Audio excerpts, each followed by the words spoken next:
Yo, what up guys, I'm Sammy and welcome back to the Soul Drop. In this video, we're going to be talking about the best cushioning setups in all of basketball shoes over the past year, right? Or I guess shoes that you can still kind of get.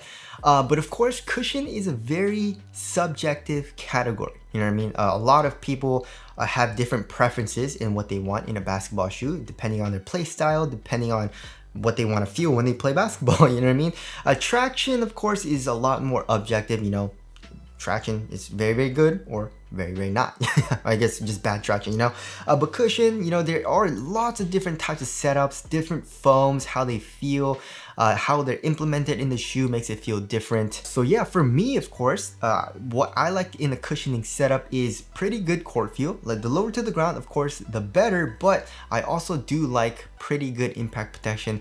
If it's like adequate, that's fine with me. I don't need amazing impact protection, but also I do like to have a little bit of bounce, you know what I mean? But my favorite part about a cushioning setup is underfoot cushioning and step-in comfort, right? So a lot of shoes nowadays, a Nike with Zoom strobo, Adidas with like a soft mesh strobo board and like a cutout in the heel for the boost or jet boost, and then a lot of Chinese companies with the soft mesh strobo board, which I don't know why every other company isn't doing this. You know what I mean? I don't know how like Nike, Under Armour even, and Puma are just stuck in the old days with a very stiff strobo board, which they just glue heavily. You know what I mean? It just literally feels like they epoxy it and just is really, really stiff. You know what I mean? But Chinese companies, a lot of Chinese companies like Li Ning, Anta, Way of Wade, 361 Degrees, you know, Rigor even with the AR1, they have soft mesh strobo boards, you know what I mean? So even if they do use a stiffer foam, like even like an EVA, which isn't super nice, EVA still feels kind of nice if they make it pretty thick and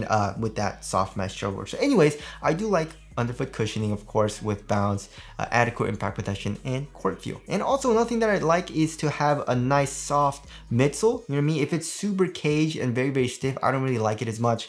But if the midsole has a little bit of compression, I do like it a little bit more, you know what I mean? So that's kind of like what I like. So anyways, there are a good amount of shoes on this list because there's a lot of nice cushioning setups.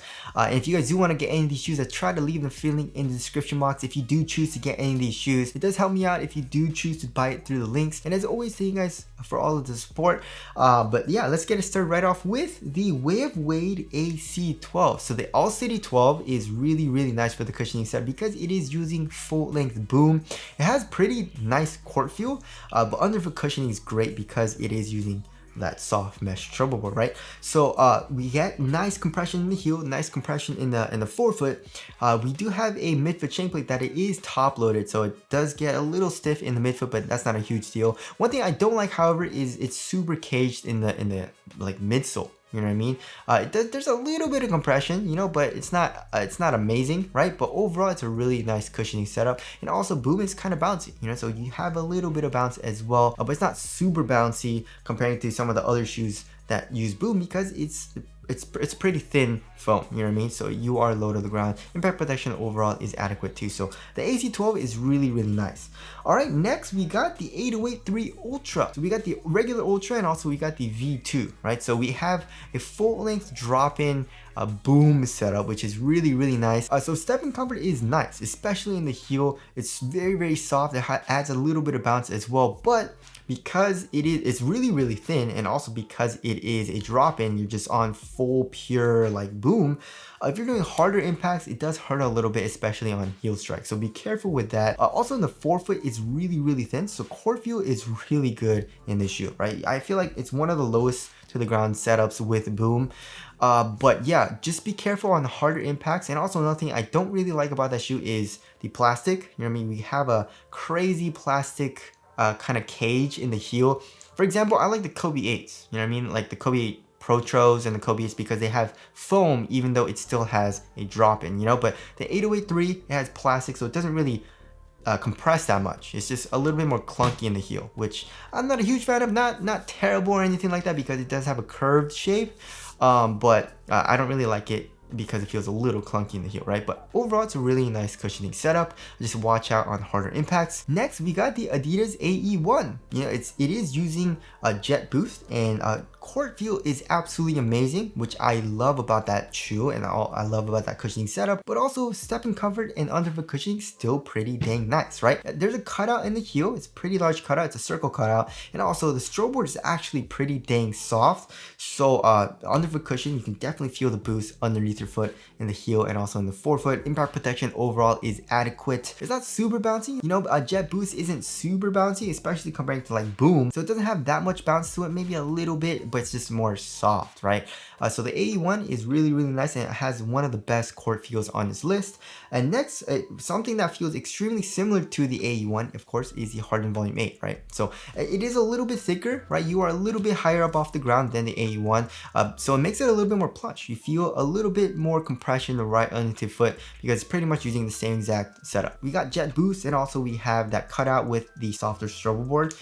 So the cushioning setup is really nice, and also I do like the foam, right? There is a little bit more compression in the Harden Volume 8 comparing it to the AE1, although the foam is still kind of stiff. So yeah, the Harden Volume 8 is still a very, very nice cushioning setup. Next, of course, we got the KD16. It's a really nice plush cushioning setup. Court feel is pretty good. It's not amazing or anything, especially comparing to like the AE1 or the Harden Volume 8. I would say it's more around like average court feel, but the cushion has nice compression in the heel, which feels great. Impact protection is awesome. Also, the step in comfort in the heel is great. We got the air strobe unit in the heel, which has nice compression right underneath your heel. And then the forefoot, we got a large volume zoom unit, which does feel nice as well. It has a nice bounce. It's not super crazy or anything, but you know, it does add a little bit to the compression and bounce in the forefoot.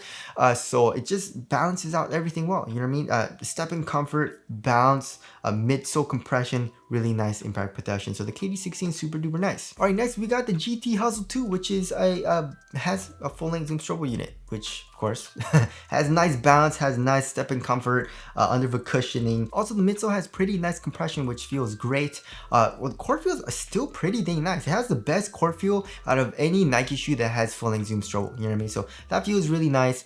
So it's a really nice cushioning setup for the GT Hustle 2. Of course, I mean, any shoe that has full length zoom strobe is very nice, right? Next, we got the LeBron 21. The LeBron 21 has amazing cushion. It has a forefoot zoom turbo unit, so you got nice bounce in the forefoot, right? It's not super bouncy, you know, comparing it to like, I don't know, like a zoom strobe unit in the forefoot, but I like it to be a little bit more subtle, you know, because I think the zoom strobe units are a little too bouncy, especially the ones that are only in the forefoot. But anyways, the LeBron 21 has nice compression from the heel, from the actual midsole. It also has a bottom loaded heel zoom unit, which isn't, you can't feel the zoom right underneath the heel, but it does add a little bit to the bounce and kind of like springiness to the heel. Impact protection is great. Court feel, I would say, is around average, not the best, but has still pretty good court feel.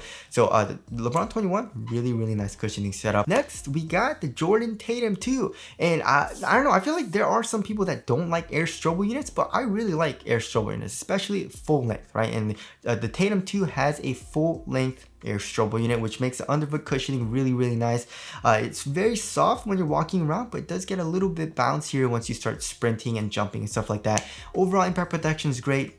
Court feel is pretty good. It's not amazing, but pretty good. And then for the midsole, there's not that much compression, but it's not super duper stiff. So the overall setup in the Tatum 2 is pretty dang nice, especially since it's a cheaper shoe. Next, we got the Jordan Zion 3. The Jordan Zion 3 definitely has one of my favorite cushioning setups for a drop-in midsole. So we have Formula 23, which is really, really nice. It's soft. It has a little bit of bounce back as well. So the heel is really great, right? And also step in comfort's awesome because your foot is right on top of that foam. And then we have a bottom loaded forefoot zoom unit, which makes the forefoot pretty dang bouncy, but also the court feel is pretty dang good. You know, good core feel, balance, underfoot cushioning, impact protection is great.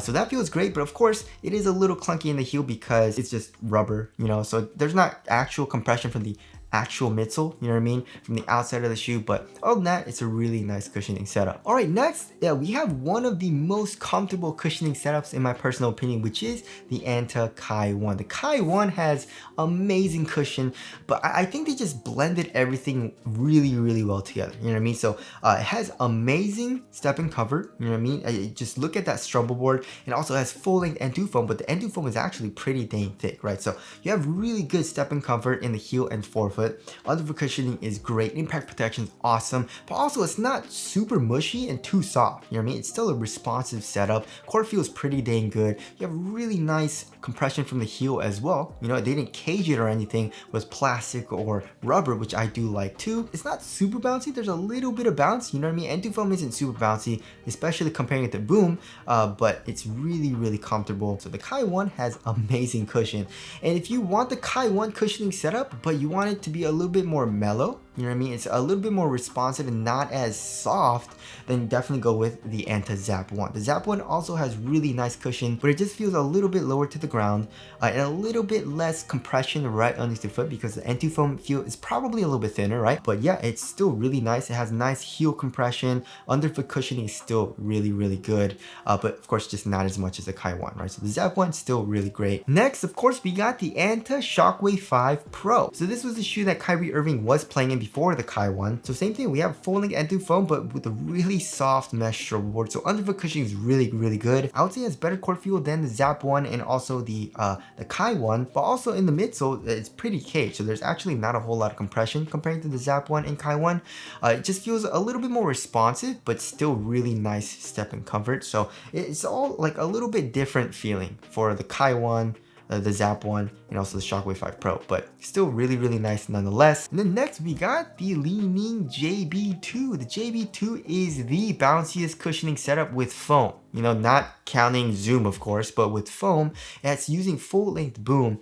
It's so dang bouncy, you know what I mean? And it has nice compression in the heel. You know, it does have that like midsole, but also step and comforts and underfoot cushioning is great with that bounce and compression right underneath the foot. Full length in the heel, midfoot area, and also in the forefoot. I would say the core feel is a little bit better than average. Impact protection is absolutely amazing. So yeah, the JB2 is really, really nice, and same thing pretty much with the Liren 4. The Liren 4 I would say is a little bit higher up off the ground, but it does feel a little bit softer and also a little bit bouncier underneath the foot because the Boom is probably a little bit thicker, right? Because like I said, it's a little bit higher up off the ground. So the Liren 4 has amazing bounce, you know, for foam, you know what I mean? So yeah, the underfoot cushioning, step and comfort, amazing. There is a little bit of compression, although it is caged, there's still a little bit of compression in the heel. Also love the full length carbon fiber plate found in both the JB2 and the Liren 4, so it does make the overall like shoe springier.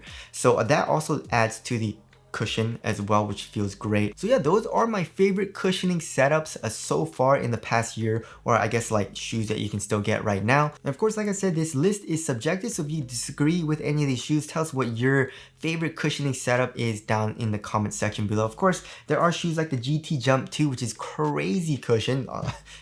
It's too crazy. I feel like, you know, just too much compression. It's just too much going on for me personally. Of course, I am a guard. I want something a little bit more responsive. But anyways, that's just my list. And again, if you guys do want to get any of these shoes, I try to leave the link in the description box. But that's it. Thank you guys for watching, and I'll see you guys in the next one.